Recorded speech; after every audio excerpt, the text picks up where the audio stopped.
Hello, Alexis Downie here with a new look for icebreakers in the new year. Quite a bit of NHL news to get into, so let's dive in.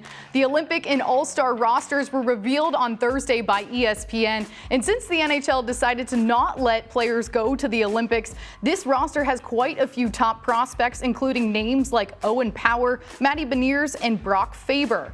As for the NHL rosters, Connor McDavid, Austin Matthews, Alex Ovechkin, and Nathan MacKinnon headline those as the four captains for each divisional team. All-Star Weekend is the first weekend in February, which is just a few short weeks away.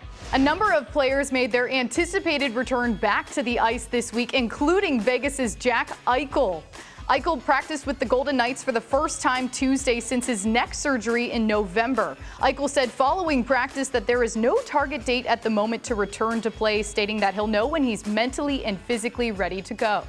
Also on Tuesday, Bruins goaltender Tuukka Rask signed a one-year, $1 million contract to return to the ice this season. Making his debut on Thursday night in the Bees game against the Flyers, the 34-year-old veteran goalie is nearing what may be the end of his career, and the window is closing for the core from the 2011 Stanley Cup team, with just Rask, Brad Marchand, and Patrice Bergeron left to contend for another cup. The Pittsburgh Penguins have faced a bit of adversity this season between COVID-19 and injuries, but over the past month, they've really found their groove on the ice, and it certainly helps when you have your star in Evgeny Malkin returning back into the lineup.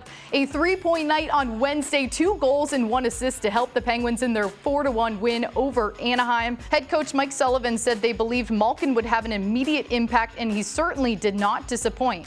It was a big night for Austin Matthews and his family when the Maple Leafs traveled to Arizona to take on the Coyotes. Originally from Scottsdale, Matthews has been an advocate for growing the game in his home state of Arizona.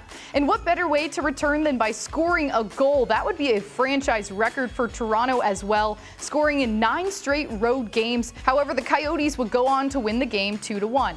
This Tuesday will be a special night in Boston as the Bruins will officially retire Willie O'Ree's number 22 jersey, exactly 64 years after he became the first black player in the NHL. O'Ree will not be traveling to the ceremony in person due to the ongoing pandemic risks. In Philadelphia, the Flyers are hosting a winter clothing drive during some of their home games throughout the month of January. Welcoming items like hats, gloves, and jackets, this will support the diversified community services to help kids and families in the local Philadelphia area.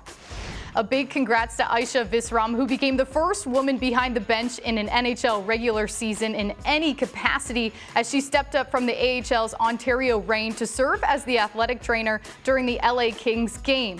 Really inspiring to see a woman in that role and breaking down that barrier. Those were my icebreakers. I'm Alexis Downie. Tune in next week for more on what's happening around the NHL.